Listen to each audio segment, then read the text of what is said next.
भव्यात्मा हो। कार्तिकेय ग्रंथराज के लोकानुप्रेक्षा अधिकार में लोक की चर्चा अर्थात छह द्रव्य की चर्चा चल रही है, जिसमें बौद्धों के ज्ञान अद्वैतवाद का खंडन आचार्य महाराज कर रहे हैं। कुछ गाथाओं के द्वारा पहले खंडन किया जाएगा और फिर जैनाचार्यों का इसके प्रति क्या मत है, अनेकांत साधवाद का क्या मत है, इसका भी मंडन आगे किया जाएगा। तो हम लोग गाथा क्रमांक 249 पर आ गए हैं। सब लोग 249 पर ही है,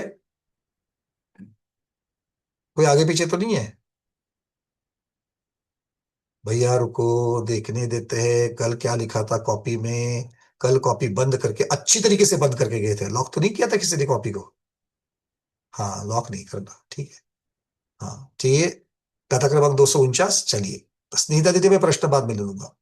जम संवलोय सिद्धम देहम गेहादि बाहिरम अत्थम ज्योतम पिणान मन्नदी न मुनदि सोनान नामम पी। बड़ी सुंदर गाथा है। क्या कह रहे, देखो। जम अर्थात जो, देहम गेहादि बाहिरम अत्थम। अर्थ मतलब अर्थ मतलब पदार्थ।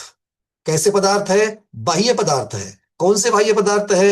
देह गेह आदि। क्या कह रहे हैं? देह गेह आदि। ये क्या है पदार्थ? ये बाह्य पदार्थ है। तो इन, ये जो सारे के सारे बाह्य पदार्थ है, वो सर्वलोय सिद्धम, वो सर्वलोक में सिद्ध है। सर्वलोक में सिद्ध है का अर्थ क्या करेंगे? सर्वलोक में सिद्ध है क्या अर्थ करेंगे? चंद्र प्रभा दीदी, अनम्यूट किया है, बोलिए। सर्वलोक में प्रसिद्ध है। सिद्ध है मतलब प्रसिद्ध है मतलब क्या? बहुत बढ़िया। बट प्रसिद्ध मतलब क्या? बहुत मशहूर है। उनको ज्ञान रूप मानता है, ज्ञान का धर्म, ज्ञान का जिनका नाम ही अस्तित्व सिद्ध मतलब। है। प्रसिद्ध शब्द का अर्थ, सिद्ध शब्दार्थ क्या करेंगे? जिनका अस्तित्व सिद्ध है, जिनका होना प्रूवन है, सिद्ध है। यहां पर सिद्ध भगवान की चर्चा नहीं हो रही है, ठीक है ना? तो इस प्रकार से सिद्ध है। जो तम पीणान मण नदी, अगर उनको भी यदि ज्ञान ही माने, अगर बाह्य पदार्थ को ही ज्ञान माने, तो क्या होगा? सो नान नामम पी, वह वादी ज्ञान का नाम भी न मुनदी, नहीं जानता है। मतलब वो ज्ञान को पहचानता ही नहीं है। जो, अगर मैं कहूं, अगर मैं कहूं ये गुलाब जामुन है, मेरे हाथ में क्या है? गुलाब जामुन है। गुलाब जामुन कैसा होता है? आपको पता है? हाँ, पूर्णिमा पूर्णिमा दीदी, जैसा भी होता है ना? बट ये मैं अगर कहूं ये गुलाब जामुन है, तो आप क्या कहोगे? भैया आपको तो गुलाब जामुन पता ही नहीं क्या होता है ना? ये वर्ण की अपेक्षा, रस की अपेक्षा, आकार की अपेक्षा, किसी भी गंध की अपेक्षा गुलाब जामुन है क्या? रूप रस गंध वर्ण की अपेक्षा से ये गुलाब जामुन है क्या? उसके कोई भी लक्षण घटित हो रहा है कि यहाँ पर नहीं? इसका मतलब क्या है? अगर मैं इसको गुलाब जामुन मानूं तो मैंने गुलाब जामुन को समझा ही नहीं, मैं उसको पहचानता ही नहीं, मैं गुलाब जामुन को जानता ही नहीं। ऐसे ही अगर ये बाह्य पदार्थ जो है, ये बाह्य पदार्थ है कि नहीं है? ये बाह्य पदार्थ है। तो ये बाह्य पदार्थ जो है, अगर इसको ही मैं ज्ञान मानूं तो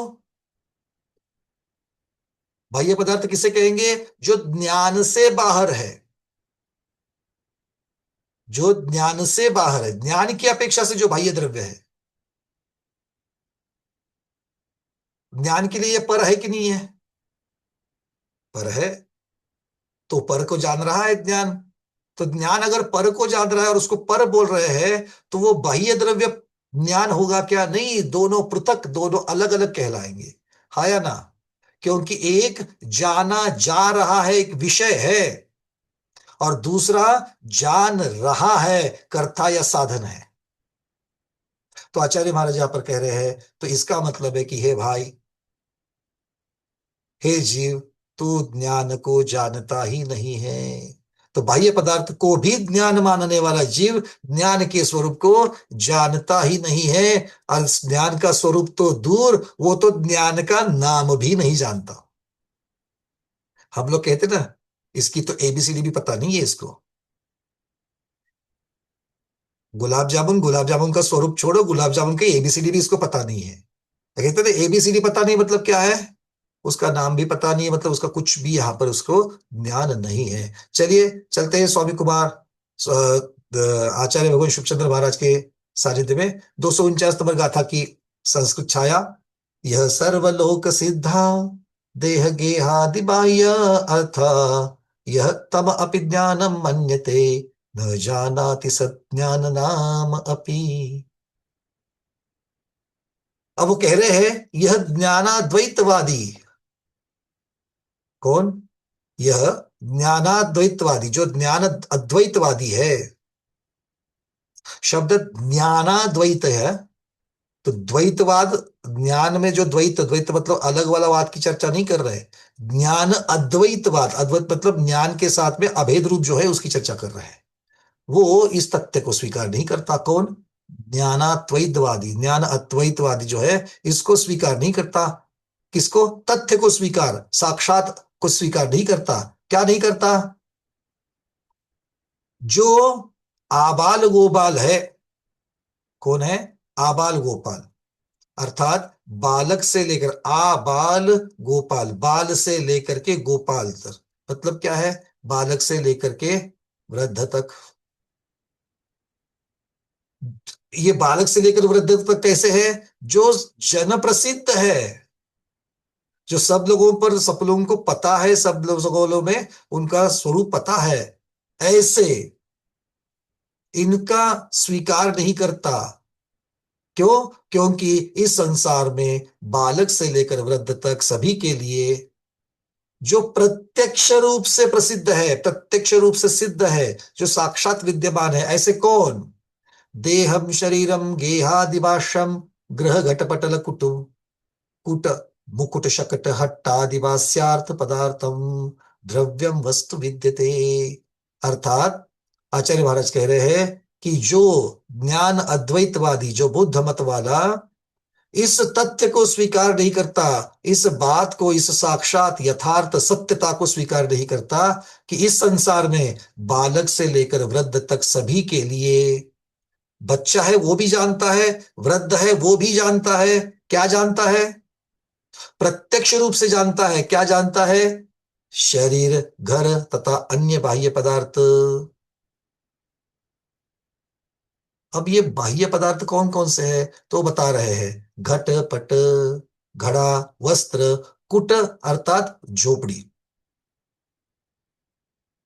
कूट अर्थात झोपड़ी, मुकुट, शकट, शकट मतलब गाड़ी, हाट अर्थात बाजार, आदि जो वास्तव में विद्यमान वस्तुएं हैं उनको ही फिर वो स्वीकार नहीं कर रहा है।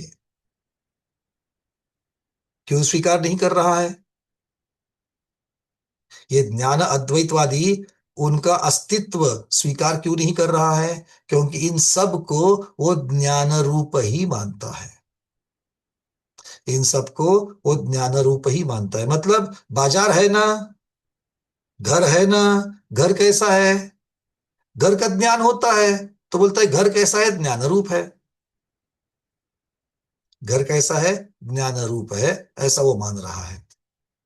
तदापि तदपि देह गेहादि बाह्य वस्तु ज्ञानम बोध मन्यते सर्वज्ञानम वित्यंगीकरोति सज्ञानाद्वैतवादी। तो वो ज्ञान अद्वैतवादी जो है उन शरीर, घर आदि बाह्य पदार्थों को भी केवल ज्ञान, सर्वथा ज्ञान ही मानता है, सर्वथा बोध ही मानता है। और ये स्वीकार करता है कि समस्त जगत, समस्त जगत केवल और केवल ज्ञान रूप ही है, ज्ञान के अतिरिक्त कुछ नहीं है। क्या है? ज्ञान रूप है, ज्ञान के अतिरिक्त और कुछ नहीं है, ऐसे वो मान रहा है। ज्ञान ना ज्ञान नामापि ज्ञानस्याभिधानमपि न जानाति न वेत्तीत्यर्थ। अब इसका अर्थ क्या करना है? वो कहते हैं कि वास्तव में वो ज्ञान शब्द का भी यथार्थ अर्थ नहीं जानता है। क्यों? क्योंकि ज्ञान का वास्तविक स्वरूप अगर उसको समझ में आता तो ये बाह्य पदार्थों को वो ज्ञान रूप नहीं मानता। इसलिए आचार्य कह रहे हैं कि उसको ज्ञान का वास्तविक स्वरूप भी समझ में नहीं आ रहा है। तो जैनाचार्य यहां पर मुख्यतः से कहना चाह रहे हैं कि अगर बाह्य द्रव्य का ही आप निषेध कर रहे हो, बाह्य द्रव्य के स्वतंत्र अस्तित्व को अगर आप नकार रहे हो, और सब कुछ अगर सिर्फ ज्ञान रूप माना जाएगा, तो उन बाह्य पदार्थों का स्वतंत्र अस्तित्व ही खत्म हो जाएगा। और ऐसा नहीं देखा जाता है। क्यों? क्योंकि आबाल गोपाल, बाल से लेकर के वृद्ध भी उनका स्वतंत्र अस्तित्व जानते हैं, उनकी अनुभूति करते हैं। आप लोग भी अनुभूति करते कि नहीं करते हो? शरीर की अनुभूति करते कि नहीं करते हो? करते हो। कैसे करते हो, कब करते हो? भूख लगती है तो करते हैं, थकान हो जाएगी तो अब सोना है करके शरीर का विचार करते हैं। आराम किसको दे रहे हो? शरीर को। अच्छा, बेड के ऊपर सोते हैं तो आराम बेड को मिलता है कि शरीर को मिलता है? शरीर को मिलता है ना? भूख लगती है तो पेट किसका भर रहा है? आपका के भोजन की थाली का? भोजन की थाली का नहीं, हमारा ही तो भरता है।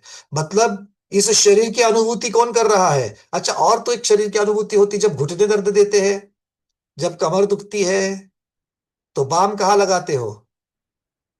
कमर में, सोफे को?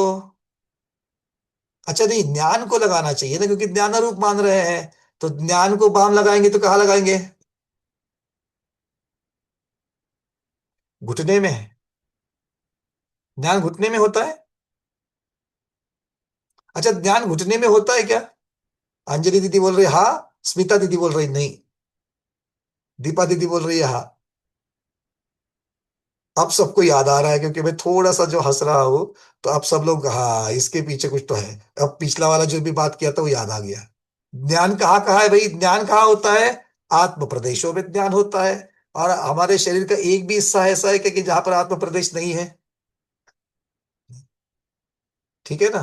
तो बाल काट करके जब घर आते हो, आजकल तो पुरुष क्या, पुरुष स्त्री तो स्त्री, सब लोग हेयर कट तो करते ही करते हैं।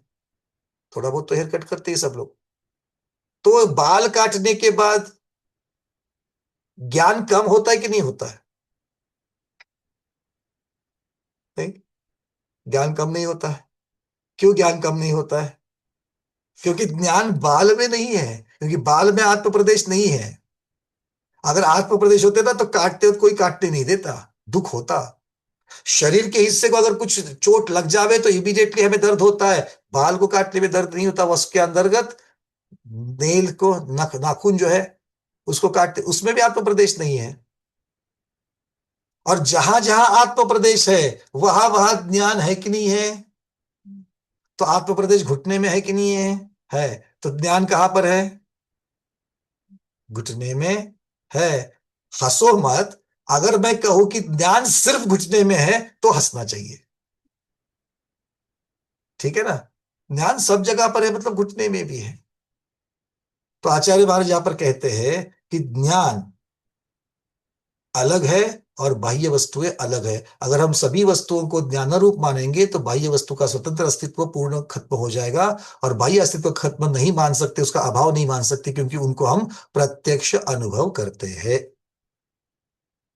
ठीक है? चलिए, अब ये सब कुछ ज्यादा पता है तो इसलिए इसको और नहीं जाएंगे। आगे जैनाचार्य क्या कह रहे हैं, यहां पर थोड़ा सा भावार्थ हमको समझना है। आचार्य महाराज कहते हैं कि बाह्य द्रव्य का अगर निषेध, संपूर्ण अभाव माना जाएगा, और सब कुछ अगर सिर्फ ज्ञान रूप माना जाएगा, तो ज्ञान और ज्ञेय, अर्थात जिसके द्वारा जाना जाता है और जिसको जाना जाता है, ये दोनों का भेद ही खत्म हो जाएगा। और जैन दर्शन में ज्ञान जो ज्ञाता का गुण है, ज्ञेय जो बाह्य वस्तु है या जिसको जाना जाता है, और इन दोनों का स्वतंत्र अस्तित्व स्वीकार किया गया है। अर्थात ज्ञान का अर्थ ही है किसी ज्ञेय वस्तु का प्रकाश। ज्ञान किसे कहते हैं? परिभाषा मिल रही है?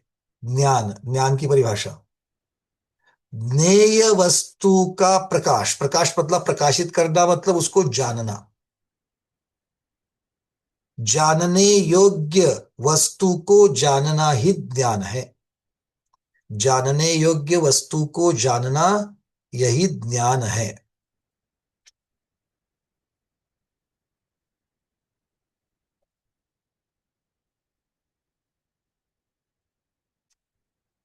अब ये जो गाथा है, ये अर्थांतर से, पाठांतर से एक और मिल जाती है। 200, हाँ नहीं, 250 नंबर की गाथा मिलेगी मेरे ख्याल से।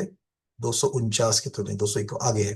अब आगे आचार्य महाराज कह रहे हैं, अथ नास्तिक अन्यच्च, अर्थात और भी। रुको, ये अभी तक पूरा खत्म नहीं हुआ है। क्या कह रहे हैं? अन्यच्च अर्थात और भी है। क्या है?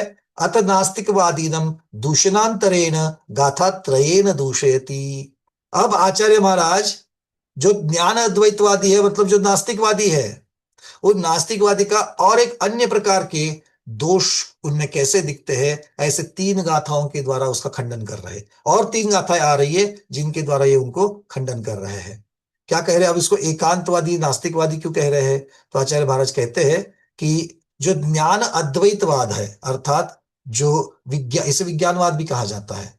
ये आधुनिक विज्ञान और ये विज्ञानवाद, इसको एक नहीं समझना, ये अलग अलग चीजों को अच्छी तरीके से समझना। इसका खंडन करते हुए कहते हैं कि न्याय और ज्ञेय, ज्ञान और ज्ञेय दोनों का वास्तविक अस्तित्व है। केवल ज्ञान को ही सत्य मान लेना एकांतवाद हो जाएगा। अर्थात जैन दर्शन ज्ञाता, ज्ञान और ज्ञेय तीनों का स्वतंत्र अस्तित्व, स्वतंत्र सत्ता स्वीकार करता है। ठीक है? किंतु सर्वथा स्वीकार करता है क्या? नहीं, कथनचित स्वीकार करता है, विवक्षा से स्वीकार करता है। अब गाथा क्रमांक 250 की तरफ चलते हैं। आचार्य महाराज अब हमें बताएंगे कि ये नास्तिकवाद, नास्तिकवाद की जो चर्चा है, तो नास्तिकवाद किसे कहते हैं? आचार्य महाराज क्या कह रहे हैं? नास्तिकवाद, हम लोग नास्तिक किसे कहते हैं? हम लोग नास्तिक किसे कहते हैं? रेखा दीदी,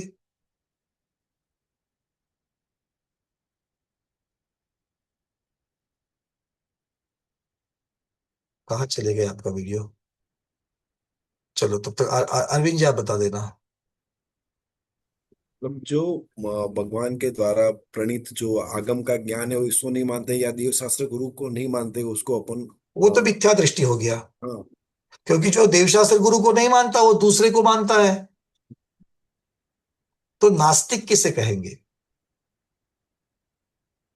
मतलब भगवान कुछ है या कुछ ऐसी मतलब शक्ति ऐसा भगवान नहीं को मानते। नहीं मानने वाला नास्तिक, सीधा सीधा कहना है। भगवान हाँ, को नहीं मानने वाला, भगवान को किसी नकारने शक्ति वाला है, कुछ नास्तिक। कोई शक्ति है ऐसा नहीं मानने वाला।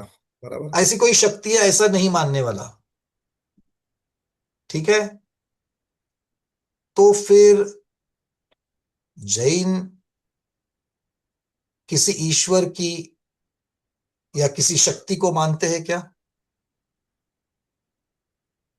आप शक्ति को नाम दे दो, ब्रह्मा विष्णु महेश, या शक्ति कहो, ईश्वर कहो, जो सब कुछ कंट्रोल कर रहा है, नियंत्रित कर रहा है, ऐसा कहो। क्योंकि ऐसा जो नहीं मानता है, अर्थात जो भगवान को नहीं मानता है, भगवान को यहां पर क्या परिभाषित किया जा रहा है? जो करता है उसको भगवान मान लिया, जो करता है उसे भगवान मान लिया। तो इस प्रकार से जो भगवान को कर्ता नहीं मानता है, जो सुरेखा दीदी कह रही ईश्वर को नहीं मानते, मतलब ईश्वर को कर्ता नहीं मानते, या ईश्वर को ही इसलिए ईश्वर का अस्तित्व ही नहीं है, ऐसा मानते हैं, वो नास्तिक। जनरली सब लोग, हम लोग यही सोचते हैं कि नहीं सोचते हैं?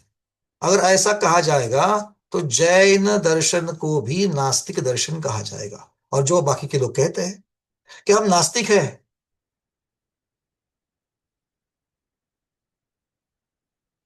नास्तिक है, अश्रद्धानी, अश्रद्धानी नहीं कह रहे हैं, नास्तिक कह रहे हैं। शब्द लिखते के ना, क्या है, लोक भाषा में हम लोग किसी चीज का अर्थ कुछ कर लेते हैं और फिर उसी को सर्वथा अन्य मानते हैं। क्या हम नास्तिक है ऐसा कहते ही सबसे पहले दिमाग में आता है जो भगवान को, ईश्वर को नहीं मानता वही नास्तिक। तो आप और हम ईश्वर को मानते हैं क्या? ईश्वर नाम की कोई चीज है? आप महावीर भगवान को क्या मानते हो? बड़ा, आप जैन हो ना, तो महावीर भगवान को क्या मानते हो? उत्तर आपके मन में जो है वो बताना, जो किताबों में है वो नहीं चाहिए मुझे। किताबों में क्या है वो तो मैंने पढ़ लिया है। आपका उत्तर क्या है? आपके मन में क्या है? भगवान महावीर, हम लोग लिखते हैं भगवान महावीर। तो महावीर को भगवान मानना मतलब आपके मन में क्या है? तो पूज्य, इस प्रकार से हम लोग मानते हैं, भगवान मतलब पूज्य, क्या ऐसा ही मानते हैं हम लोग? तो क्या हम लोग महावीर भगवान को कर्ता के रूप में स्वीकार करते हैं? जब भी हम भगवान को नमोस्तु करते हैं मंदिर में जाकर के, तो क्या हम भगवान आप सब करता हो ऐसा मानते हो? पक्का बोलना।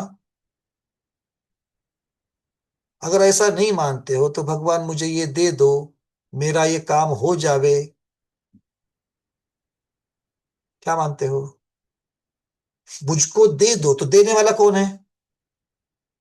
वो आएंगे सिद्धशिला से नीचे, है ना, जिसकी कमर में भी दर्द होता है उठते वक्त, घुटनों में दर्द होता है, कमर में दर्द होता है, क्या बोलते? हे भगवान बचा ले। तो भगवान ने सिद्धालय से आकर के आपको बचाना।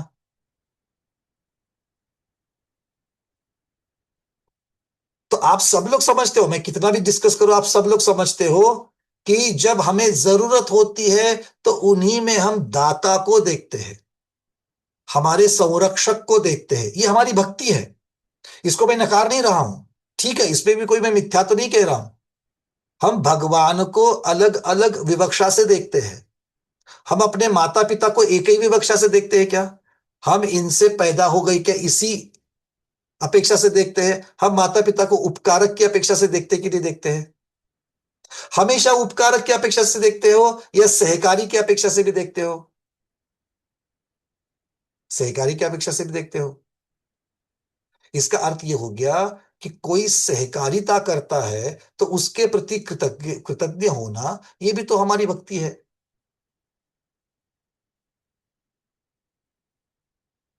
बात समझ में आ रही है सबको? तो महावीर भगवान ने हमको मोक्ष मार्ग दिखाया, हमारे आत्म कल्याण का मार्ग दिखाया, ये उनकी सहकारिता है। इसलिए हे भगवान आपको नमोस्तु। आपका चारित्र बहुत ही शुद्ध उज्जवल है, उत्कृष्ट है, जो मुझ में नहीं है, जो मुझ में नहीं है और जो आप में है। मुझ में दोष है, आप निर्दोष हो, इसलिए आपको नमोस्तु, क्योंकि आप में गुण है, आपकी क्वालिटी प्योर है। और हम लोग प्योर क्वालिटी को कैसे रखते हैं? आपके घर में भोजन की थाली स्टील की होगी कि नहीं होगी? तो स्टील की थाली को धोने के बाद कहाँ रखते हो? किचन के रैक में रखते हो, ठीक है ना? इतनी बड़ी थाली को भी वहां पर रख देते हो। और सोने के कान की बाली है, उसको उतार करके कहाँ रखते हो? ऐसे रैक में डाल देते हो। तो अरे उसको कागज जो आता है वो भी गुलाबी कलर का लगाते हो। अच्छा बॉक्स चाहिए, है ना? मैंने तो बहुत सारे जगह पर यह भी देखा है कि ज्वेलर्स की यहां पर अगर कोई ज्वेलरी ले ली तो बोलते भैया इसका बॉक्स अच्छा वाला हो दे दो। ऊपर से मांगते हैं बॉक्स अच्छा, क्यों? बॉक्स की क्या जरूरत है? बात समझ में आ रही है आपको? क्लियर हो रहा है कि हम लोग जिस चीज को उसमें गुण देखते हैं उसको संभाल करके रखते हैं, उसको हम सम्मानित करते हैं। तो भगवान के प्रति भी हमारी यही श्रद्धा है, इसीलिए हम भगवान को नकारने वाले नहीं है, किंतु हम भगवान के कर्तापने को नकारने वाले हैं। ये तो बात सब लोग जानते हैं। शब्द आप कुछ भी लगा दो, कितनी बार भी नमोस्तु कर लो, कितनी बार भी घुटने टेक लो, तो भी ये सब जैनी ऐसे ही मानते हैं, हाँ या ना? और इसीलिए हम कहते हैं कि हम ईश्वर को नकारने वाले नहीं हैं, इसलिए हम नास्तिक नहीं है। बात सही है?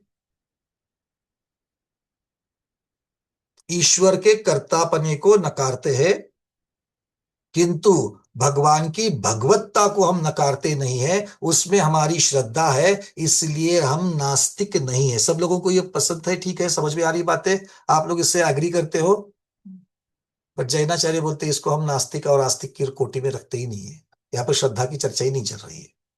श्रद्धा की चर्चा तो दर्शन में है, आपका अपना एक सोच है, ये आपका दर्शन हो गया, उनकी वो सोच है, अपनी सोच में तो वो भी श्रद्धा रखते हैं, अपनी अपनी सोच में आप भी श्रद्धा रखते हो। जो भगवान को नहीं मानता है, सिर्फ विज्ञान को मानता है, एक साइंटिस्ट ले लो, वो कभी पूजा पाठ भी नहीं आएगा, कभी मंदिर में नहीं आएगा, कभी हाथ नहीं जोड़ेगा भगवान को, भगवान के अस्तित्व को नकारेगा, बहुत सारी चीजें करता है, और उसको अपने मशीन्स के ऊपर, अपनी लेबोरेटरी के ऊपर उसको श्रद्धा होती है। होती कि नहीं होती है? तो वो भी तो श्रद्धान वाला है, उसको अपने मत में श्रद्धा है, आपको अपने मत में श्रद्धा है, ये सारे के सारे फिर तो श्रद्धा वाले हो गए। चर्चा यहां पर न आस्तिकता की है, अर्थात नास्तिकता की है। दीपा दीदी बात समझ में आ रही, क्लियर हो रहा है? कुछ नया चीज चल रही है आज, है ना? आज तक हम लोग जो जानते थे, जो समझते थे, उसको जैनाचार्यों के मन में क्या है इसको भी समझना चाहिए, क्योंकि बोली भाषा में शब्दों के अर्थ हमको जो चाहिए वो हमने बना करके उसको एकांत सर्वता से पकड़ लिया। आज आस्तिकता और नास्तिकता की चर्चा चल रही है। तो आचार्य महाराज यहां पर कह रहे हैं न आस्तिक, अर्थात जो सत्ता को मानता है वो आस्तिक, जो सत्ता को नहीं मानता वो नास्तिक। किसकी सत्ता? विविध पदार्थों की सत्ता, स्व की सत्ता, पर की सत्ता। दो ही सत्ता हो सकती। सत्ता मतलब क्या है? सत्ता मतलब गवर्नमेंट नहीं, सत्ता मतलब अस्तित्व, सत्रूपना, अस्तित्व। आपका अस्तित्व है कि नहीं है? आपके शरीर का भी अस्तित्व है कि नहीं है? छह द्रव्यों का अस्तित्व है कि नहीं है? तो ये जो अस्तित्व मानना है, ये अस्तित्व मानना ही, कैसे अस्तित्व मानना? सबका अपना अपना अस्तित्व मानना, ये आस्तिकपना हो गया। और सबका अस्तित्व जैसा है वैसा नहीं मानना, ये नास्तिकपना हो गया।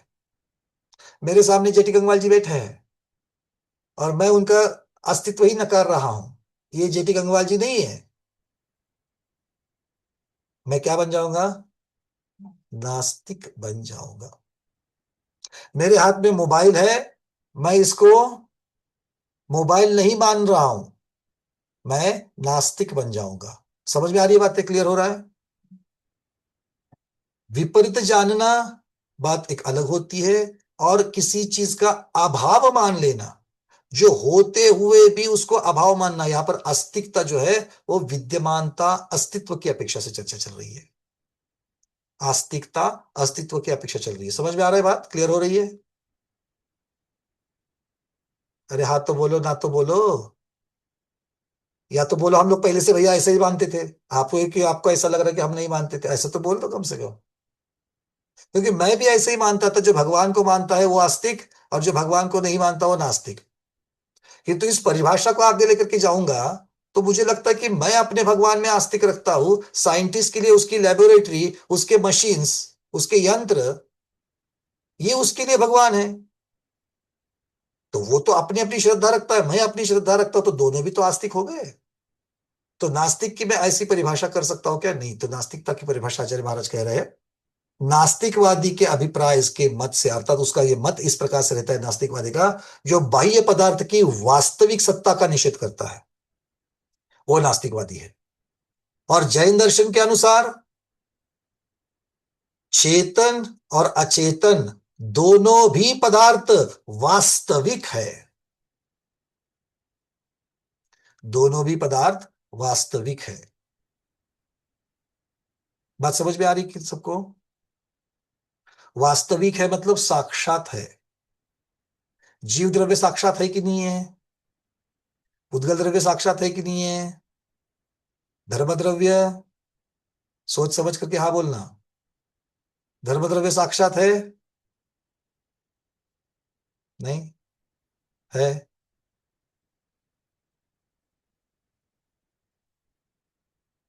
इससे अच्छा कुछ बोलो ही मत भैया। प्रतिभा योग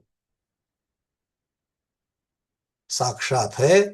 देखो, ऐसा हम लोगों ने थोड़ी देर पहले ऐसे ही चर्चा की थी, जिसकी अनुभूति मुझे नहीं हो रही है, जिसकी अनुभूति मुझे नहीं हो रही है, मैं अपने ज्ञान से जिसको नहीं जान रहा हूं, उसका अस्तित्व हो भी सकता है, नहीं भी हो सकता है।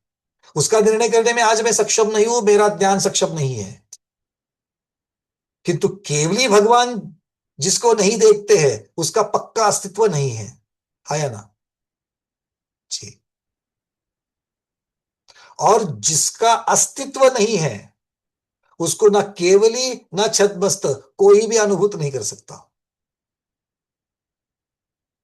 क्लियर है? चलिए, तो इस प्रकार से आचार्य महाराज चेतन और अचेतन दोनों द्रव्यों को वास्तविक मानना ये आस्तिकता है, और उसका वास्तविक सत्ता का निषेध करना ये नास्तिकता है, आचार्य कह रहे हैं। किम कुर्वम सन, आचा पूरी गाथा 250 की जो टीका है उसको शुरुआत कर लेते हैं। यह कश्चिन नास्तिको वादी किंचिदपि वस्तु मातंग तुरंग गो महिष मनुष्य ग्रहादि चेतन वस्तु नास्तिति भणति। वो नास्तिकवादी जो है वो कहता है कि हाथी, घोड़ा, मातंग तुरंग, गो अर्थात गाय, महिष अर्थात भैंस, मनुष्य अर्थात मनुष्य, ग्रह आदि घर आदि कोई भी चेतन अथवा अचेतन वस्तु में वास्तव में अस्तित्व नहीं है, अर्थात कोई भी पदार्थ वास्तविक नहीं है, ऐसा मानता है।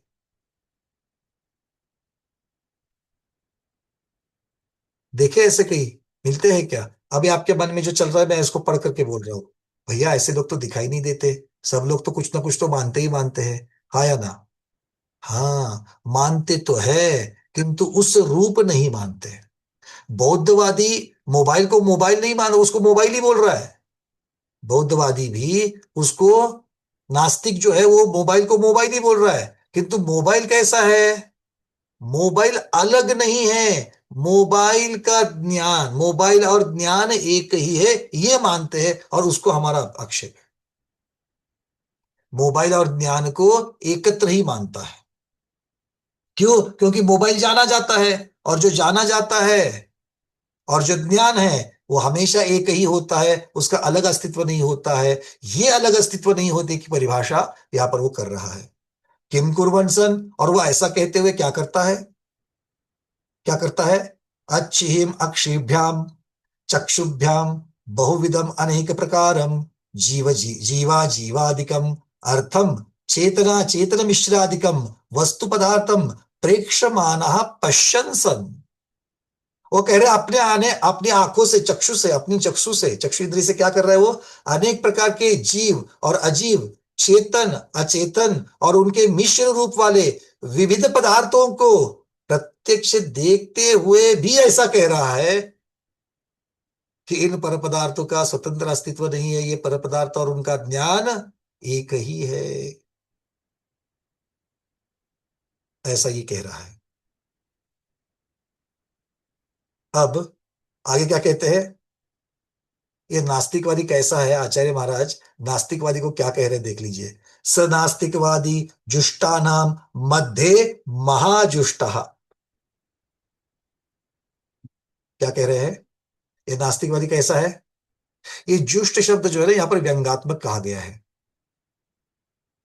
मतलब जो मिथ्या मत का दृढ़ समर्थक होता है, मिथ्या मत का दृढ़ समर्थक, करेला वो भी नीम चढ़ा। करेला वो भी नीम चढ़ा। करेला कैसा होता है? कड़वा। और अगर मैं कहूंगा ये करेला स्पेशल है, क्यों? क्योंकि ये नीम के वृक्ष के ऊपर इसकी वेल लता जो है इसकी चढ़ी थी, तो खुद का भी और सहकारिता का भी दोनों का कड़वापन लेकर के ये बहुत विशेष कड़वा हो गया है। ऐसी उपमा, ऐसे विशेष कड़वे को क्या कहते हैं? जुष्ट कहते हैं। तो ये जुष्टों में महाजुष्ट है, दुष्ट नहीं, जुष्ट, जाति का जो, ये जुष्टों में भी महाजुष्ट है। कौन? ये नास्तिकवादी, अर्थात आचार्य महाराज कहते हैं ये मिथ्यावादियों में भी सबसे बड़ा मिथ्यावादी है नास्तिकवादी। मतलब एक बार मिथ्यावादी चल जाएगा, तुलनात्मक रीति से चल जाएगा, किंतु नास्तिकवादी नहीं चाहिए। ठीक है? क्योंकि एक अपना क्या कर रहा है, नुकसान कर रहा है, और दूसरा महा नुकसान कर रहा है। चलिए, असत्यवादिनां मध्ये महासत्यवादी, दृष्टानां मध्ये महादृष्टा महानिर्लज्जः। हाँ, अब क्या है ना, अपनी बोली भाषा के अंतर्गत निर्लज्ज शब्द के जो अर्थ है, ये सब अर्थों को थोड़ी देर के लिए बाजू में रखना। क्यों? कौन बोल रहा है ये? कौन बोल रहा है ये? शुभचंद्र महाराज। वो आचार्य है, पंच महाव्रती है, 28 मूल गुण 36 गुणों के धारक है, पंचाचार पालने वाले हैं, सत्य महाव्रती है, और भाषा समिति के पालक है। ये सारी चीजें अगर हम भूल जाएंगे, निर्लज्ज शब्द का, लोक व्यवहार का निर्लज्ज शब्द का अर्थ करेंगे, तो बात समझ में आ रही है ना। और जो आचार्यों में दोष नहीं है, जो आचार्यों को गलत नहीं कहना है, वो आचार्यों को गलत कह रहे ऐसा अगर आरोपण करेंगे, तो मिथ्यात्व का दोष किसको लगेगा? हाँ, इसलिए शब्दों के अर्थ कैसे करने हैं? पहले तो जब सुनने जा रहे हैं, अपनी अपेक्षा से उसका अर्थ मत लगाओ। 2 सेकंड के लिए अर्थ लग गया, अर्थ नहीं लग गया था।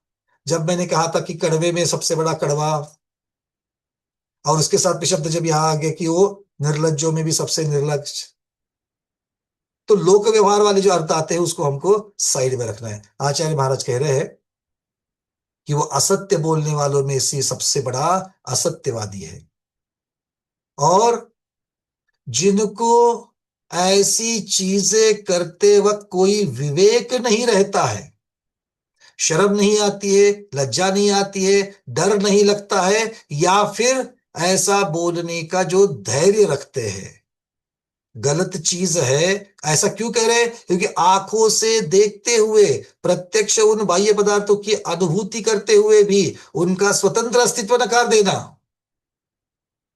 ऐसा कहते वक्त आपको थोड़ा भी डर नहीं लग रहा है क्या? ऐसा कहते वक्त आपको कोई भी विवेक है क्या? नहीं है। तो आपका विवेक वहां पर जागृत नहीं है, इसीलिए शब्द लगा दिया निर्लज्ज। समझ में आ गई बात? कामातुरानाम न भयम न लज्जा वाली, वो लज्जा वाली बात यहां पर नहीं है। गलत काम कर रहे हैं, अर्थात गलत अनुभूति करके ये सब बता रहे हैं, इसलिए आचार्य महाराज कह रहे हैं, आचार्य महाराज का यह आशय है कि व्यक्ति प्रत्यक्ष प्रमाण से सिद्ध वस्तुओं का भी निषेध कर रहा है, जो साक्षात सिद्ध हो रही है उसका भी अभाव रूप मान रहा है। यह सत्य के प्रतिकूल आचरण है, ये यथार्थ के प्रतिकूल आचरण है कि नहीं है? अरविंद जी सामने बैठे हैं, और मैं उनके सामने खड़े होकर के बोल रहा हूं ये अरविंद जी नहीं है, तो मैं सच्चा हूं कि झूठा हूं? क्यों झूठा हूं? जिसका अस्तित्व है उसको नकार रहा हूं, है कि नहीं? और उनके अंदर से मैं उनके अस्तित्व को जान रहा हूं, और फिर भी नकार रहा हूं। अब बताओ, क्या मैं सिर्फ झूठा हूं? हाँ, आ गई ना बात? सही, क्लियर है? तो बस ये बात है। तो आचार्य महाराज इस प्रकार से कह रहे हैं, जैन दर्शन में प्रमाण को, अर्थात प्रत्यक्ष ज्ञान, प्रमाण किसे कहा है? 5 प्रकार के ज्ञान को प्रमाण कह दिया। 5 प्रकार के सम्यक ज्ञान को प्रमाण कहा कि नहीं कहा? कहा। उमा स्वामी महाराज ने तत्वाद सूत्र में हम सबको पढ़ाया है। तो 5 में से 2 जो है वो परोक्ष ज्ञान है, मतिश्रुत ज्ञान, और अवधि मन पर्यय और केवल ज्ञान प्रत्यक्ष ज्ञान है। प्रत्यक्ष क्यों? आत्मा से जाने जाते हैं। परोक्ष क्यों? दूसरे की सहकारिता से जाने जाते हैं, दूसरों पर निर्भर रह करके जाने जाते हैं। तो इसीलिए आचार्य महाराज कहते हैं कि जो प्रमाण अर्थात प्रत्यक्ष ज्ञान और परोक्ष ज्ञान के द्वारा जो वस्तुओं की सत्ता स्वीकार की जाती है, अर्थात जो वस्तुओं का अनुभव किया जाता है, वो उस अनुभव को, उसका पूर्ण निषेध करना, सर्वथा निषेध करना, यही तो एकांत मिथ्यात्व माना गया है। मिथ्यात्व के 5 भेद है कि नहीं है? मिथ्यात्व के 5 भेद, उसमें एकांत नाम का मिथ्यात्व आता है कि नहीं आता है? तो ये वो एकांत मिथ्यात्व का उदाहरण, दृष्टांत यहां पर आचार्य महाराज हमको दे रहे हैं। मुख्यता से गाथा में आचार्य महाराज कहना चाह रहे, प्रतिपादन कर रहे हैं कि प्रत्यक्ष अनुभव में आने वाले जीव हो अजीव हो, उन द्रव्यों का निषेध नहीं करना चाहिए, क्योंकि वो बात प्रमाण से सिद्ध है। और प्रमाण से सिद्ध है मतलब या तो परोक्ष ज्ञान से सिद्ध है या तो प्रत्यक्ष ज्ञान से सिद्ध है। छद्मस्तों के परोक्ष और छद्मस्त में कौन कौन से ज्ञान होते हैं? परोक्ष ज्ञान और प्रत्यक्ष ज्ञान के कौन से भेद होते हैं? दो। सकल प्रत्यक्ष और बहुत हो सही। रविंद्र जी बोलिए जरा।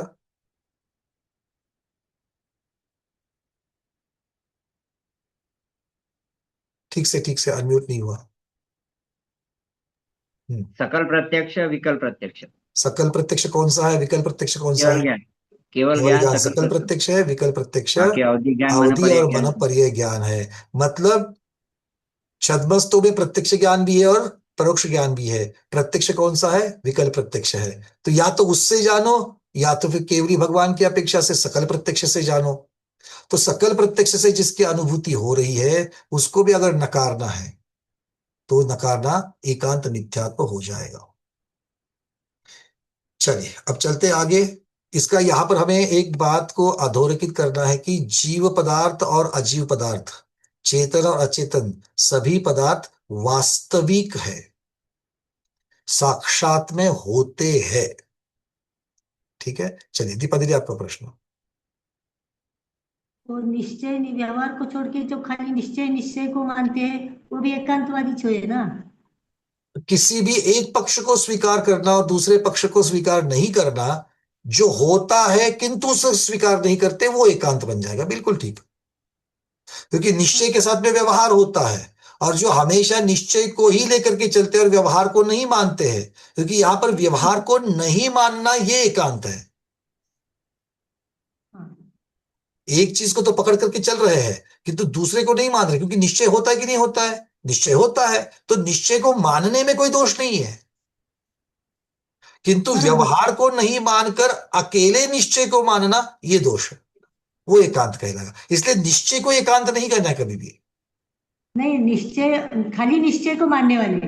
हाँ, ये शब्द सही है। मतलब क्या हो गया? निश्चय एकांत वाली नहीं, क्योंकि निश्चय को तो हमको भी मानना पड़ेगा, आपको भी मानना पड़ेगा। नहीं, त्याचं आखिर सार निश्चय ही है। आखिर का निश्चय ये तो व्यवहार को छोड़ करके अकेले निश्चय को मानना।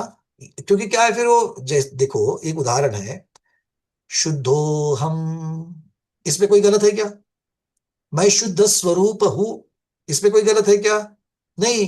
किंतु मैं अभी अशुद्ध पर्याय में हूं, इसको नकार करके मैं सिर्फ शुद्ध आत्मा हूं, यह कहना एकांत हो जाएगा। क्योंकि मेरे मनुष्य पर्याय का कोई अभी अभी जो पंचम काल की मेरी जो अशुद्ध मनुष्य पर्याय, संसारी जीव की पर्याय है, वो साक्षात है कि नहीं है? है। और साक्षात अस्तित्व में होते हुए उसको नकारना क्या हो जाएगा? एकांत। नास्तिकवादी। और ऐसा एकांत करने वाले को क्या कहते हैं? नास्तिकवादी। नास्तिक। और नास्तिक कैसा होता है?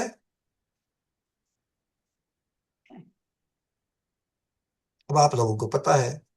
ठीक है, चलिए चलिए, और किसी का प्रश्न? ऋतु दीदी आपका प्रश्न। भैया जी मेरा प्रश्न नहीं है, हमारी गाथा पढ़नी छूट गई आज। कौन सी 250। गाथा? 250 गाथा नहीं पढ़ी आज? नहीं, हम वो अच्छा। बना रहे थे भूमिका।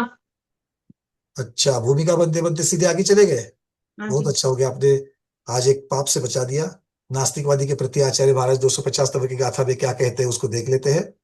अच्छिहिम पिच्छमाणो जीवा जीवादि बहुविहम अत्थम, जो भन दिनत्ति किंचीवी सो भुट्ठाणम महाझुट्टो। कभी कभी ना रिवर्स इंजीनियरिंग होती है। क्या कहते हैं? Reverse engineering. नॉर्मल इंजीनियरिंग में क्या होता है? पहले ड्राइंग बनता है और ड्राइंग डिजाइन बन करके उसके ऊपर से वो पदार्थ बनाया जाता है। ठीक है। यहाँ पर क्या है, बहुत बार हमारे पास ड्राइंग नहीं होती। इसका बहुत अच्छा एक उदाहरण दे रहा हूं आपको रिवर्स इंजीनियरिंग का। जब भी भारत ने मिसाइल वगैरह बनाना शुरू कर दिया, तो हमारे पास उसका यहाँ पर कोई भी ऐसा तंत्र शुद्ध ज्ञान नहीं था हमारे पास। तो हमारा रशिया के साथ में कोलाबरेशन हो गया। तो रसिया ने हमको ब्राह्मोस नाम की एक प्रणाली दी। प्रणाली मतलब क्या है? एक प्रोडक्ट दिया। तो ब्राह्मोस की प्रोडक्ट देते हो तो उन्होंने क्या कर दिया, ब्राह्मोस के हमको ड्राइंग नहीं दिए, इसको कैसे बनाना है ये नहीं बताया। उसकी जो लगने वाली जो एक्सेसरीज है, उसको लगने वाले जो भाग है वो नहीं दिए, मतलब उसका ड्राइंग कैसे बनाना इसका नॉलेज नहीं दिया। बोले आपको जब भी चाहिए आप हमसे ले लो और आप अपने यहां पर असेंबल करके उसको बना लो। वो बनाना कैसे हम आपको नहीं बताएंगे। अब भारत तो भारत है ना, तो पहले तो ले लिया, और लेने के बाद में अब इसको आपको अगर एक छोटा सा थोड़ा सा विषयांतर हो रहा है, बट आपको ये चीज भी कभी पता होनी चाहिए क्योंकि ये भी शुद्ध ज्ञान का भाग है। आप लोगों ने सबको मिसाइल सबको पता है ना, क्षेपणास्त्र जिसे कहा जाता है, और ब्रह्मोस तो बहुत जबरदस्त है, सब लोगों ने अभी सिंदूर में भी देखा था। तो आपने देखा होगा कि उसको आगे जैसे पेंसिल एक नुकीली होती है, वैसे ही एक नोक उसको टोंक होती है आगे, और वो जो टोक होती है ना, वो फ्यूल को जाने के लिए उसको रास्ते बने होते हैं। उसका जो ईंधन रहता है, वो ईंधन जाकर के, ईंधन कहाँ प्रज्वलित होता है, पीछे प्रज्वलित प्रज्वलित होता है। तो ईंधन को पीछे रखेंगे तो पूरा का पूरा ईंधन एक साथ जल जाएगा। इसलिए ईंधन का साठा जो रहता है, स्टोरेज रहता है, आगे रहता है, और उसमें चैनल बने रहते हैं, और वो चैनल पीछे जाकर के उसमें से वो ईंधन पीछे जाता है और पीछे उसका प्रज्वलन होता है, और वो प्रज्वलन होने से जो उसको जो ताकत मिलती है उस पर वो आगे बढ़ता है। तो जैसे आप लोगों ने पटाखों में भी देखा होगा, रॉकेट नाम का पटाखा है, उसकी जो नीचे जो है उसको आग लगाने से वो ऊपर की तरफ जाता है, एक फोर्स मिलता है उसको। तो ये टेक्नोलॉजी नहीं दी थी, और ये टेक्नोलॉजी के लिए बट फिजिकल पार्ट इनके पास था। अब फिजिकल पार्ट तो ड्राइंग से बनता है, और हमारे पास ड्राइंग नहीं थी, तो हमारे यहां पर ऐसी टेक्नोलॉजी लाई गई, इटली से लाई गई, और उसके लिए मैं उसका एक भाग था, इसलिए मैं ये सारी चीजें इतनी आश्वासक रीत्या आपको बता पा रहा हूं कि वो टेक्नोलॉजी प्रूव करने के लिए हमको बताया गया था। इसके बहुत सारे वीडियोस भी मेरे पास है कि हमने कैसे करा था ये। तो वहां पर जाकर के जो फिजिकल पार्ट आया था उसको स्कैनिंग किया गया, जैसे आप लोगों का स्कैनिंग होता है ना, एमआरआई स्कैनिंग होता है, और फिर आपको वो पार्ट कैसा है क्या है बताया जाता है, आपका हड्डी में क्या है क्या नहीं है। तो इस तरीके से उसका स्कैनिंग किया गया, और स्कैनिंग करके उसका मॉडल बनाया गया, क्योंकि स्कैनिंग किया हुआ डेटा XYZ, मतलब वो कोऑर्डिनेट्स में, मतलब क्या कहते हैं उसको, उसके जो अक्षांश और रेखांश बनते हैं, आप लोगों ने अक्षांश रेखांश बचपन में पढ़ा होगा, उसके वो बना करके उसको मॉडल में रूपांतरित कर दिया, कंप्यूटर मॉडल में। और कंप्यूटर में एक बार मॉडल बन गया तो उसके प्रोग्राम बना करके उसको मशीनिंग करना, उसका प्रोडक्शन करना इजी हो जाता है। तो इसके कहते हैं नॉर्मली प्रोग्राम से या डिजाइन से प्रोग्राम बनते हैं, प्रोग्राम से पार्ट बनता है। यहां पर पार्ट सामने था, पार्ट को डिजिटाइज किया, उसको स्कैनिंग को डिजिटाइज कहते हैं, डिजिटाइज करके मॉडल बना, मॉडल से फिर ड्राइंग बने, मतलब पार्ट से ड्राइंग बना, ये इसको रिवर्स इंजीनियरिंग कहा।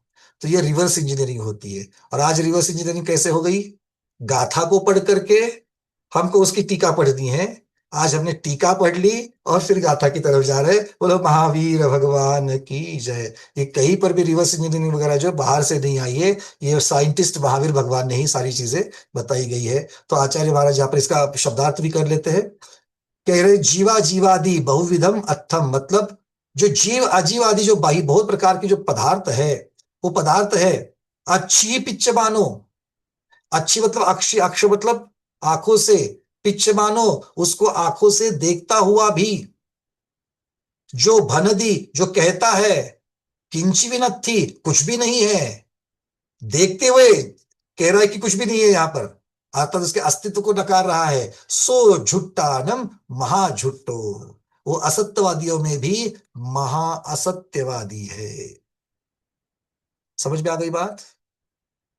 अब आ ही चाहिए, क्योंकि इसकी भूमिका और टीका हम लोगों ने पहले ही पढ़ ली है। तो यहाँ पर गाथा क्रमांक 250 भी यहाँ पर संपन्न होती है। सो दिखाई हुई वस्तु को जो नहीं बताता है वो महाझूठा है। अब महाझूठा, हम लोग महाझूठे होते कि नहीं होते, इसको भी देखना पड़ेगा भैया। हम तो जो सामने है उसको तो नकारते नहीं, बिल्कुल है, बिल्कुल उसको हम नकारते नहीं हैं, बट बहुत बात हम लोग नकारते हैं। एक बार हमारे दिमाग में बैठ गया कि ये बुरे है, तो बुरे के हमेशा हम लोग सारी चीजें बुरे ही बुरी देखते हैं, उसके अच्छे गुणों को झुठलाते हैं। झुठलाते कि नहीं झुठलाते? सासू माँ पूरी की पूरी 100% खराब रहती है, बहुरानी 100% खराब रहती है, एक भी गुण नहीं उसमें। जेठानी, देवरानी, पति, पत्नी, भाई, बहन, परिवार, आजू बाजू वाले मित्र परिवार, सारे के सारे 100% खराब ही खराब होते हैं? नहीं, उनके अंदर गुण भी होते हैं। तो गुण की तरफ ध्यान क्यों नहीं जाता? उन गुणों को हम क्यों झुठलाते हैं दूसरों को बताते वक्त? अरे बहुत झूठी है, क्या बताओ आपको। अरे झूठी है किंतु गुलाब जाम बहुत अच्छी बनाती है। तो चर्चा गुलाब जाम अच्छी बनाती है उसकी करना, झूठी की कह के करती है। गुण है कि नहीं है? और मुख से क्या बोलेंगे? भगवान के सामने खड़े होकर के क्या बोलेंगे? गुण ग्रहण का भाव रहे, नित दृष्टि न दोषों पर जावे। तो झूठे कौन हुए? मायाचारी कौन हुए? हम बोलते वक्त तो यही कह रहे हैं कि हमारी दृष्टि दोष पर नहीं जानी चाहिए, और 24 घंटे में से 22 घंटे दोष पर ही जाती है। 2 घंटे कहाँ गए? 2 घंटे स्वाध्याय में गए, इसलिए वहां पर दृष्टि दोष पर नहीं गई। चलिए, 251 गाथा स्नेहिता दीदी, बहुत देर हो गया, आपने हैंड रेस किया है, कोई प्रश्न है तो पूछिए, अगर दूसरी चर्चा है तो बाद में करेंगे। तो तो समय फिक्र के लिए हम कुछ दीदी स्पेस। दूसरी चर्चा बाद में, दूसरी चर्चा बाद में, अभी अभी कहा मैंने, है ना? इसके क्लास के अंत में करते हैं। अभी यहाँ पर विश्रांत हो जाएगा। और कोई? तो अभी हम लोगों ने ये 250 नंबर की गाथा से क्या सीखा?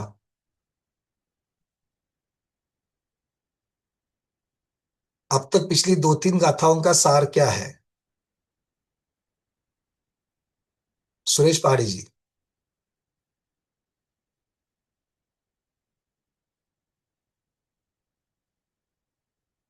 अरे भाई अनम्यूट तो कर लीजिए। हाँ बोलिए। वंदना भैया जी। वंदना।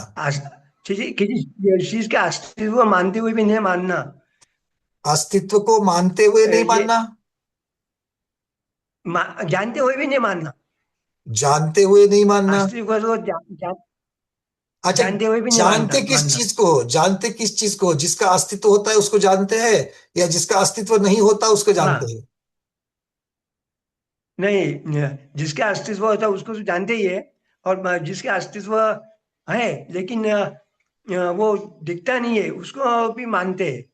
अभी इसका मतलब यहां पर लेना है कि जिसको जानते हैं उसका अस्तित्व तो होता है, किंतु अस्तित्व होते हुए उसको नकारते हैं, वो नास्तिक कहलाते हैं। बहुत बढ़िया सुरेश जी। चलिए, और क्या हमने जाना? शोभाज मेरा दीदी। इस गाथा से हम यह सीखते हैं कि एकांतवाद नहीं होना चाहिए। हर व्यक्ति में अगर दोष है तो गुण भी है, यह हमें बहुत बढ़िया, जानना चाहिए। बहुत बहु को बढ़िया, ये दोषी भी का हम लोगों ने रोपण जब सीखा। करते हैं। बहुत बढ़िया, ये भी हमने सीखा, बहुत बढ़िया। और क्या सीखा चेलना दीदी?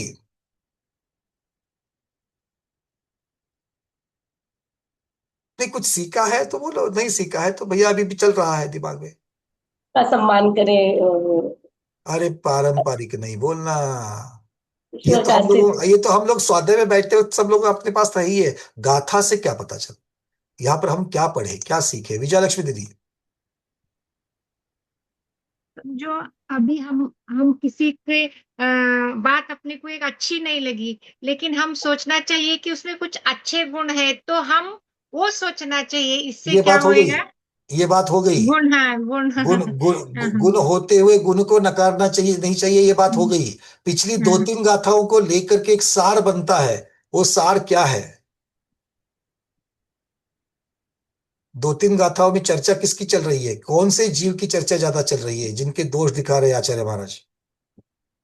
मनीषा शाह दीदी। वंदना, हेलो। हाँ बोलिए।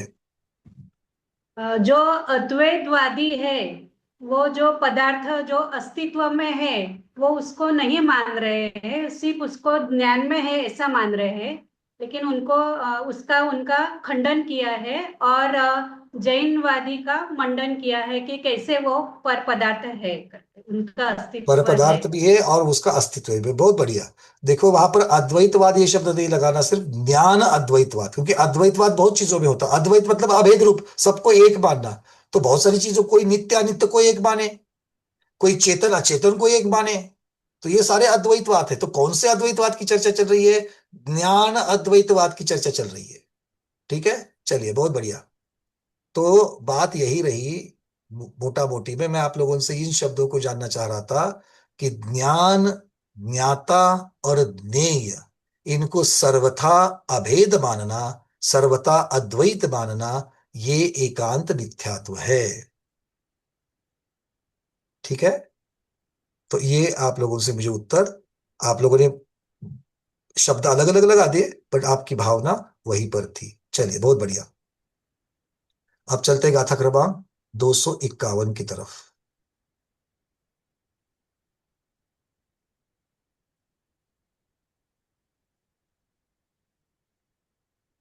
गाथा क्रमांक 251।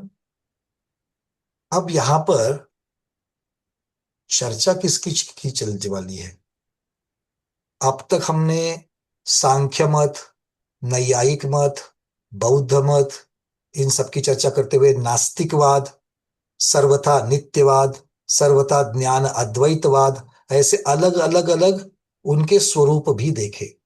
अब यहां पर एक नया वाद आ रहा है। वाद अर्थात एक नया श्रद्धा लेकर के चलने वाले जीव है, और वो उनको कहा जाता है सर्वशून्यवादी। क्या कहा जाता है? सर्वशून्यवादी। सब कुछ शून्य है, सब कुछ शून्य है, सब कुछ शून्य है। शून्य मतलब क्या? शून्य मतलब अभाव रूप। सर्वथा सब चीजें अभाव रूप है, ऐसा जो मानते हैं उनकी चर्चा आचार्य महाराज यहाँ पर 251 नंबर में है। मोटा मोटी में बात वही है, पहले ज्ञान अद्वैतवाद की अपेक्षा से बताई थी। अब यहां पर जिनको जाना जाता है, जिनका अस्तित्व अनुभव में आ रहा है, उनको भी नहीं मानना, ये चर्चा है। किंतु यहां पर पहले नास्तिकवाद के नास्तिकता का वहां पर उन्होंने खंडन कर दिया। मतलब आप नास्तिक क्यों हो? अभाव, सर्वथा अभाव मान रहे हो, जिसका अस्तित्व है उसको नकार रहे हो, इसलिए आपको नास्तिक कहा। अब आपका शून्यवाद क्यों है? अब शून्यवाद को नकार कैसे रहे हैं, इसको देखना है। मैं ये बार बार इसलिए कह रहा हूं क्योंकि सारी गाथाएं हमको एक जैसी लगती है। तो इसमें भी तो जिसकी अनुभूति हो रही है उसको ही तो नकारा जा रहा है। शून्य है मतलब क्या है? अभाव है। जो होते हुए भी उसका अभाव मानेगा, बात तो वही है। किंतु उसको नकार कैसे रहे हैं, उसके दोष कैसे दिखा रहे हैं, इस सूक्ष्मता को हमको जरूर इस गाथा में देखना चाहिए। चलिए देखते गाथा को। पहले सबको समझ में आ गया कि हमारा लक्ष्य क्या होना चाहिए इस गाथा का? शून्यवाद का खंडन कैसे कर रहे हैं, नास्तिकवाद का खंडन कैसे किया, सांख्य मत का खंडन कैसे कर दिया, सर्वथा नित्यवाद, सर्वथा अनित्यवाद, इनका खंडन कैसे कर दिया, द्रव्य पर्याय को हमेशा अभेद मानना, द्रव्य पर्याय को हमेशा भेद रूप मानना, इन सब का खंडन अलग अलग अलग अलग 30-40 गाथाएं अब तक हम लोगों ने देखी है। इनमें इनका सबका खंडन किस प्रकार से अलग अलग करते आ रहे हैं वो हम समझ रहे हैं। चलिए गाथा क्रमांक 251। जम सौवम पियसंतम तासो वि असंत ओकहम होदी नत्थिति किंचितत्तो अहवा सुन्नम कहम मुनदी। जम सौवम पियसंतम, संतम मतलब सतरूप, अस्तित्व रूप, सत्ता रूप। कौन? सौवम, सभी, सभी मतलब सभी वस्तुएं। अगर सभी वस्तुएं सतरूप है अर्थात विद्यमान है, अस्तित्व में है, तासो भी असंत वो कहम होती, वही वस्तुएं असत रूप, अविद्यमान कैसे हो सकती है? बात तो बिल्कुल बिल्कुल सरल है कि जो अस्तित्व रूप में है उसका अभाव कैसे हो सकता है? नत्तति किंची तत्तो अहवा सुन्नम कहम नदी। अर्थात कुछ भी नहीं है तो शून्य है, कुछ भी नहीं है मतलब जो अभाव रूप है अर्थात शून्य है, ऐसा भी किस प्रकार मान सकते हो? अर्थ तो वही हो गया स्वामी कुमार जी, हे भगवान, आप बात तो वही कर रहे हैं, अभी तक हमको समझाने कि आप अलग क्या कह रहे हो। जिसका अभाव है उसको नकारता है, वो नास्तिक ये बात कह रही थी, अब भी आप वही कह रहे हो। जो सतरूप है उसको असत रूप मानना अथवा कुछ भी नहीं मानना, उसका अभाव मानना, शून्य रूप मानना, ऐसे कैसे मान सकते हैं? नहीं मान सकते हैं। ये तो हमने पहले आपने हमको समझाया, हम समझ भी गए हैं, फिर भी आप हमको वापस समझा रहे हो। तो इसके अंदर गूढ़ गंभीरता क्या है? चलिए किसको पूछते हैं? शिवचंद्र महाराज को पूछते हैं। और शिवचंद्र महाराज को पूछना है तो वो कहीं ऐसे ही बैठे हुए हैं क्या कि जाकर के उनको ऐसे ही पूछे तो बताएंगे? कैसे बोलना पड़ेगा? हे भगवान हमको बताओ, हे भगवान हमको बताओ। तो अंदर भक्ति भी आने दो, भगवान को प्रश्न किया जा रहा है। तो इस प्रकार से गाथा क्रमांक 251, उसकी संस्कृत गाथा, संस्कृत छाया। यत् सर्वम अपि च सत् तत्सह अपि असत्, असत् कहा कथम भवति, नास्ति इति किंचित तथा अथवा शून्यम कथम जानाति। अब ये 251 नंबर जो गाथा है उसका पाठ भेद मिलता है, इसलिए उसका पहला एक जो स्वरूप है 251 का वो देखेंगे, और फिर इसका एक पाठ भेद भी मिलता है। पाठ भेद मतलब इसी आशय का किंतु कुछ अलग तरीके से समझाते हैं, ये भी हस्तलिखितों में मिलता है। यहां पर दोनों को रखा गया है, तो हम पहले एक को लेते फिर दूसरे को देख लेते हैं। चलिए क्या कह रहे हैं महाराज जी? यहां पर शून्यवाद का खंडन कर रहे हैं। अब वो कह रहे हैं भाई तू सब कुछ है, सब कुछ है, फिर भी आप क्या कह रहे हो? सब शून्य है, सब अभाव रूप है, अभाव रूप है। तो सबका अभाव मतलब किसका अभाव?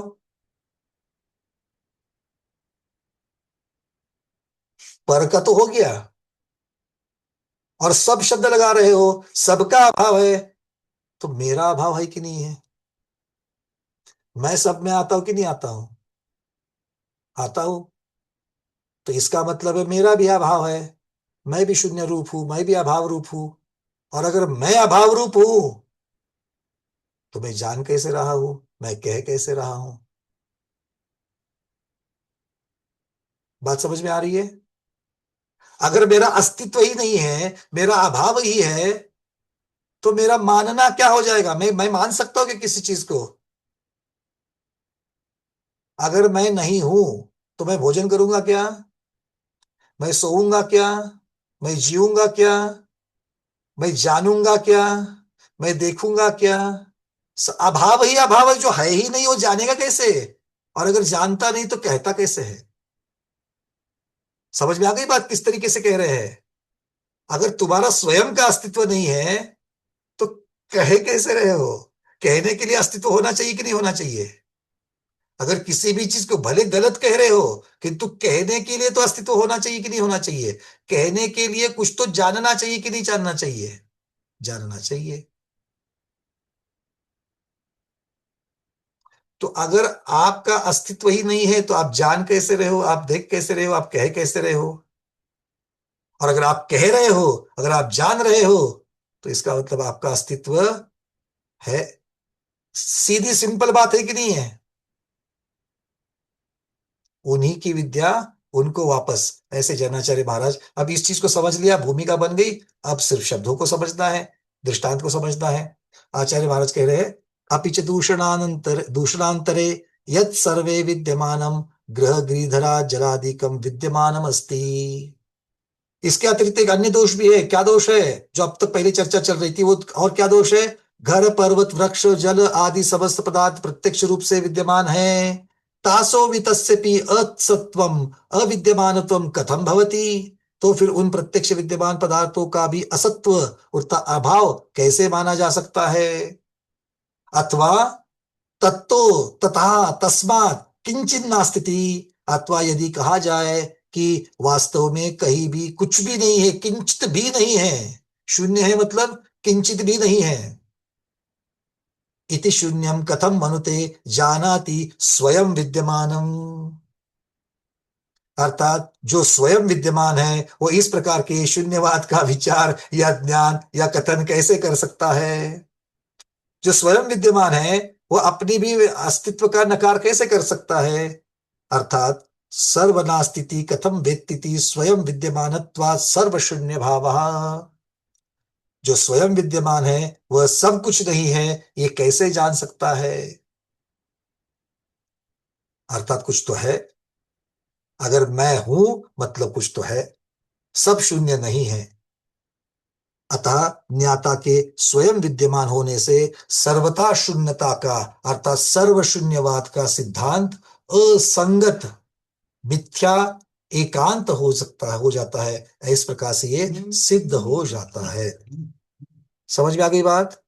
एक ही युक्ति दी उन्होंने और सब चुप कर दिया। अगर सब कुछ अभाव है, ये कहने वाला तुम कहां से आ गए? तुम्हारा भी अभाव है तो कैसे कह रहे हो? और अगर कह रहे हो तो अभाव नहीं है, और अभाव नहीं मतलब सर्वशून्य नहीं है। बात खत्म।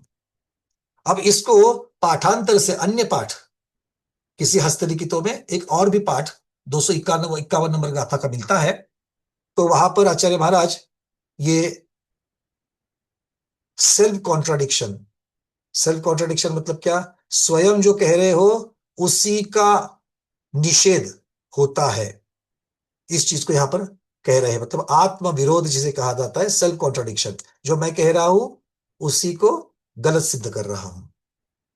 वो कह रही है यदि वास्तव में कोई भी तत्व नहीं है, तत्व मतलब स्वभाव, भाव, कोई भी तत्व, और भाव किसका होता है? पदार्थ का ही होता है। तो अगर वास्तव में कोई तत्व नहीं है, पदार्थ नहीं है, तो ज्ञाता, ज्ञान और ज्ञेय तीनों का अभाव होना चाहिए।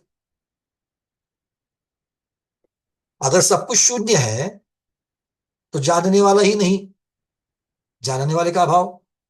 ज्ञान भी शून्य, ज्ञान का भी अभाव। और जिसे जाना जाता है वो ज्ञेय का भी अभाव। सब कुछ शून्य होना चाहिए। अगर ऐसा हो जाएगा तो सब कुछ शून्य है, ये ज्ञान कहां से आया? सब कुछ शून्य है, ये ज्ञान है कि नहीं? है आपने जाना तभी तो आपने बताया कि सब कुछ शून्य है। तो अगर आपने जाना तो ज्ञान का अभाव कैसे हुआ? जिसने जाना उस ज्ञाता का अभाव कैसे हुआ? और जिसको जाना उस ज्ञेय का अभाव कैसे हुआ? मतलब ज्ञाता, ज्ञेय और ज्ञान तीनों का अभाव नहीं होता, ये आप स्वयं सिद्ध कर रहे हो। अब आचार्य महाराज यहां पर पाठांतरे ने जो कह रहे हैं उसकी चर्चा कर रहे हैं। तस्य व्याख्यान माह, उसकी व्याख्या की जाती है, उस पाठांतर की व्याख्या की जाती है। अपि पुनः यदि चेत सर्वचेतनादि लक्षणम तत्वम असत नास्ति रूपम, अगर यदि माना जाए कि चेतन आदि लक्षण वाले सभी तत्व असत, अस्तित्व रहित अर्थात अभाव रूप है, तो तरहि सोपि नास्तिकवादी अविद्यमानम तत्वम भनति, और वो नास्तिकवादी स्वयं को भी एक ऐसे तत्व का प्रतिपादन कर रहा है जो उसके मतानुसार विद्यमान ही नहीं है। तो उसके मत का प्रतिपादन करने वाला उसका स्वयं का ही अस्तित्व वहां पर नकारा जा रहा है। यदि पूर्व घटपटादिकम जगति नोपलब्धम तरहि नास्ति इति तेन कथम भन्यते, अगर इस जगत में घटपट आदि पदार्थों का अभाव होता है, अगर ऐसा कहा जाए तो किसका अभाव मान रहे हो? घट का, पट का। मतलब आपको घट कैसा होता है ये जाने बिना उसका अभाव मान सकते हो क्या? वस्त्र कैसा होता है उसको जाने बिना उसका अभाव मान सकते हो क्या? क्योंकि जिसका अभाव है ऐसा कहने के लिए पहले उसको जानना तो जरूरी है, तब जाकर के उसका अभाव रूप को आप कह सकते हो। उसके लिए जो जानना जरूरी है, तो ज्ञाता, ज्ञान और ज्ञेय अपने आप सिद्ध हो जाते हैं। इस प्रकार से आचार्य महाराज यहां पर कह रहे हैं। आगे एक बहुत महत्वपूर्ण शब्द लगा रहे हैं, वो प्रतिषेधस्य विधि पूर्वकत्वात्, एक सिद्धांत बना रहे हैं, न्याय की बात बता रहे हैं। क्या है? वस्तु का जो प्रतिषेध होता है, वस्तु का जो निषेध होता है, अर्थात वस्तु के अभाव का जो कथन होता है, वो विधि पूर्वकत्वात् अर्थात उस वस्तु के पूर्व ज्ञान या अस्तित्व की किसी प्रकार की स्वीकृति पर आधारित होता है। अर्थात आप जिसका अभाव मानते हो वो अभाव सद्भाव के बिना अभाव कैसे मान सकते हो? अभी जिस चीज का अभाव है उसका कभी ना कभी तो सद्भाव था, उसके किसी न किसी स्वरूप का, पर्याय का, गुण का सद्भाव था, तभी तो आप उसके अभाव की चर्चा कर सकते हो। और जो कभी भी था ही नहीं, उसका अभाव कैसे कह सकते हैं? तो यहां पर कौन सा न्याय, यहां पर कौन सा सिद्धांत लगा रहे हैं? प्रतिषेधस्य विधिपूर्वकत्वात्, अर्थात अभाव का कथन उस वस्तु के पूर्व ज्ञान या अस्तित्व के स्वीकृति पर आधारित होता है। जिनको लिखना है लिख लीजिएगा इसको। वस्तु के अभाव का कथन, ब्रैकेट में निषेध शब्द लगा देना,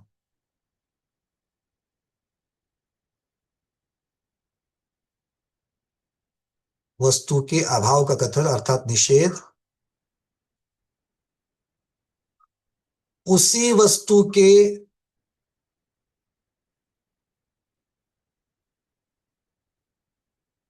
पूर्व ज्ञान अथवा अस्तित्व पर आधारित होता है। पूर्व ज्ञान अथवा अस्तित्व पर आधारित होता है।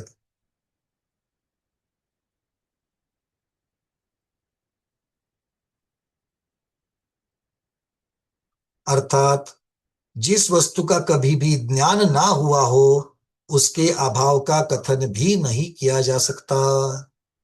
जिस वस्तु का कभी ज्ञान ही ना हुआ हो, जिस वस्तु का कभी ज्ञान ही ना हुआ हो उसके अभाव का कथन भी नहीं किया जा सकता।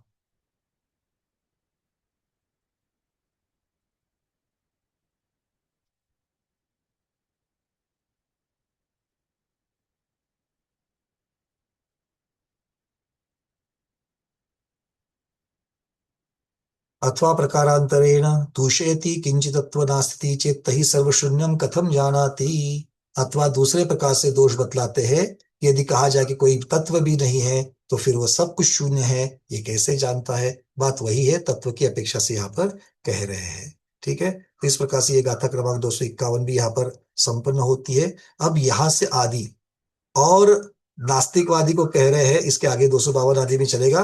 ये नास्तिकवादी तो व्यर्थ प्रलाप, अधिक प्रलाप, बहुत कुछ बोल करके, बढ़ चढ़ करके बोलने से क्या फायदा है? इस प्रकार की चर्चा यहां से आगे आएगी फिर से, और थोड़ा सा उस शून्यवाद का, ज्ञान अद्वैतवाद का खंडन, और उसके पश्चात जैन दर्शन का मंडन। इस प्रकार की गाथाएं इसके आगे आएगी। आज के स्वाध्याय को गुरुओं के श्री चरणों में बारंबार नमोस्तु वंदनामि इच्छाकार करते हुए यहीं पर समापन करते हैं। जैनम जयतु शासनम, जैनम जयतु शासनम, जैनम जयतु शासनम।